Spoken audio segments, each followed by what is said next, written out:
You know they're never going to learn. What's their problem? He's always screwing up.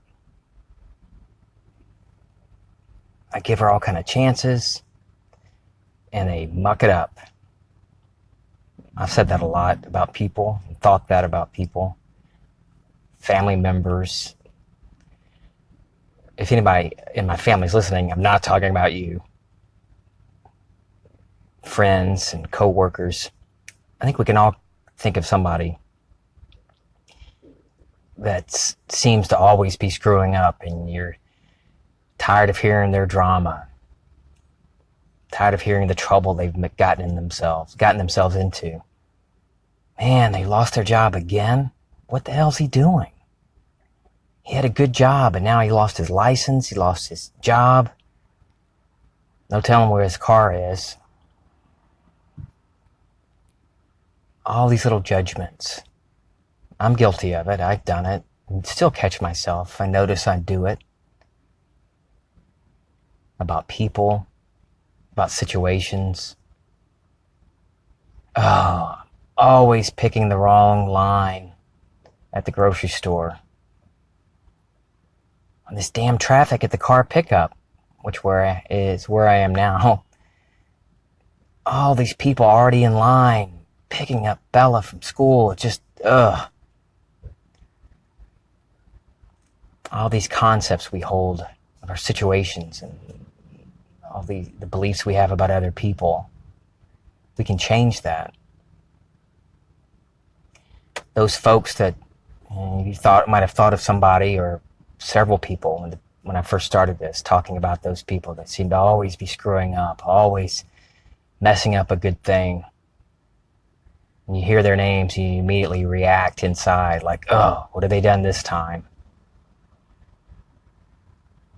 Well, I would suggest, instead of A, feeling sorry for them, B, talking down about them, gossiping about them, like, oh God, not again, here we go.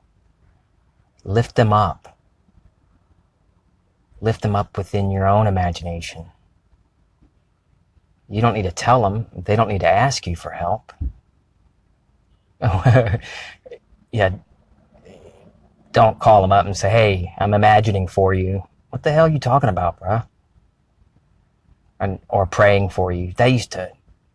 That when I would have some people, every now and then when I was going through something and somebody would say, hey, I'm praying for you. I'm like, shut the hell up. Don't talk like that to me. Because how it comes off sometimes. In my own experience, and from what I've noticed to other people, if somebody's making a point to tell you that they're praying for you or imagining for you about a specific thing, especially after the fact, it's when something happens good to you or for you, and then they're like, oh, great, I was praying for you. You don't need to tell anybody. Those folks, and I've done it, you're looking for a little pat on the back, a little recognition, a thank you, some little increase, bump in status with that person or with the community. If you're really dwelling in a lovely place, dwelling in a loving family member, loving friend place within you, you don't need recognition because you know who you really are. You know who each one of us is, that each one of us has God within us. So you don't need a bump in status or a thank you on Facebook for praying for a person or imagining lovingly for that person. You don't need to take credit for it. But lift them up in your own imagination. So this person keeps screwing up. Whether it's maybe they drink too much, or it's drugs, or they just screw it up. For some reason, they just can't hold a job. Well, I can tell you that it comes down to their own concept of themselves, their dwelling place, the state they're in. And a state is just the state of consciousness or an attitude of mind, a mood, their concept of themselves. And we fall into states morning, noon, and night. So lift them up. Put them into a better state. Now, it's in your own opinion what a better state is, but do it lovingly. So if someone is just a total screw up, why don't just imagine them acing it, really nailing life, really getting things done. Got a great job, they're happy, they hold their head up high because they're not embarrassed anymore. Use the images that you want for that particular person. Just see them healthy and happy and whole, and vibrant. See them in a newer, lovelier state for them. Lift them up. That's all you have to do. You don't have to loan them money. Lend them a hand like that, because you might be thinking, oh, here we go. They're going to do this again. The best thing you can do for a person is imagine lovingly for them. That will change their world. And since we are all one, the same God and Father of us all is in us all, through us all, and above us all. We are all one, regardless of color, of skin, of religion, of nationality, of political party. Amen, brother. We're all one. Even our political leaders, they're just in states. So you don't like Trump? Don't badmouth him, bash him on Twitter or Facebook. Lift him up. Lift him up in imagination. Put him in a lovelier state. Or if you don't like the Democrats, same thing. But getting bent out of shape about it, about a person, you're just hurting yourself. Because they're just in a state just like you are, just like I am. They're just in states. Whether they realize what they're doing or not. Don't judge the person. Don't judge the state. There are infinite number of states, infinite combinations of states. Ours isn't to judge it or the person. Ours is to love them. But God is love. And God is behind it all. I am the Lord your God. I am one. I kill. I make well. I make the weal and the woe. Weal, I think, what does that mean? It makes good stuff happen. So in the Old Testament, it says that God is behind it all, good and evil. And then in 1 John 4:17, it says that we can be confident in his love because we are as he is. As he is, we are in this world. It says it right there. We are as he is. So decide, good, bad, or indifferent for yourself and for others.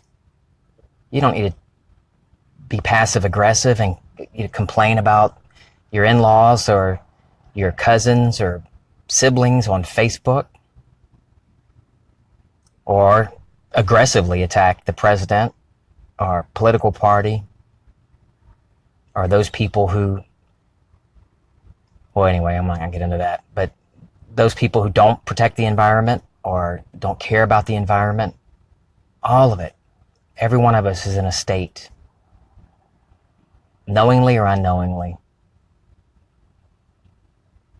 So well, it seems the hardest and it's the easiest thing to do.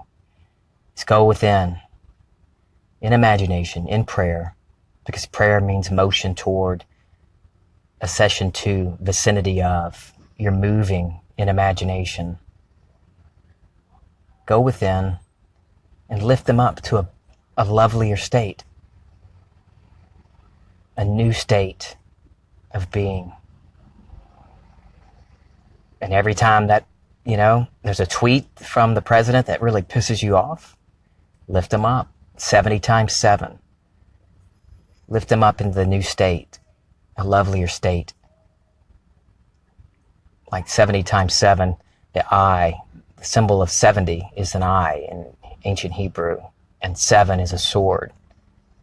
So when Jesus says to forgive your brother 70 times 7, it means to keep your eye fixed on the desired state, on the wish fulfilled, fixed as if it's stuck with a sword, not wavering, regardless of what your five senses tell you. Keep your eye on the prize and know that it's done. We don't need to attack anybody or judge anybody. Now, you can. I'm not going to judge you for judging. I've done it. Crap, I did it yesterday at Walmart. A lady was moving too slow with the electric scooter. And she was blocking the entire freaking lane, the aisle. It was like every time I would swerve or veer to the left to go around her, she would kind of veer to the left. And I'd go to the right. She would veer to the right. And yeah, it ticked me off for a second. And then I just laughed at myself. I giggled. Because I remembered, this is nothing. She doesn't know what she's doing. She doesn't realize she's irritating me. And I'm only getting irritated because I'm getting irritated. It has nothing to do with this woman in the scooter. And then it became something funny. Something to laugh at. The silliness of it. But to get up, bent out of shape and ruin our own day, our own moment, a moment, about what somebody else is doing, it's just wasting our own day, our own moments. So if anybody comes to mind as you're listening to this, just lift them up. Put them in a better state, a new state, a lovelier state. Maybe somebody that's already doing well, that's happy and healthy and whole, and they're rolling in the money. Don't think, oh, well, they're doing good enough. Lift them up too. Put them in a better state. And no need to take credit for anything. Hey, I did that. I did it. I fixed it. Me, I did it. No. Because if you know who you really are, you don't need recognition. You don't need a thank you from that person or from anybody. No, thank yous are nice. I like thank yous and recognition. It does feel good. But you don't do anything for the sake of recognition. You don't need to worry about the likes your post gets or how many listens you get on your podcast. No, because you know who you really are. You never die. If you know you never die, never die, none of this really matters. None of it's worth getting all bent out of shape about, I don't think. How much fun can your life be knowing that even though you may leave this section of time, that you never die? How much more fun can each day be if you know this? Life is fun. I love doing this podcast too. All right, guys, I love you. This is Feeling Twisty.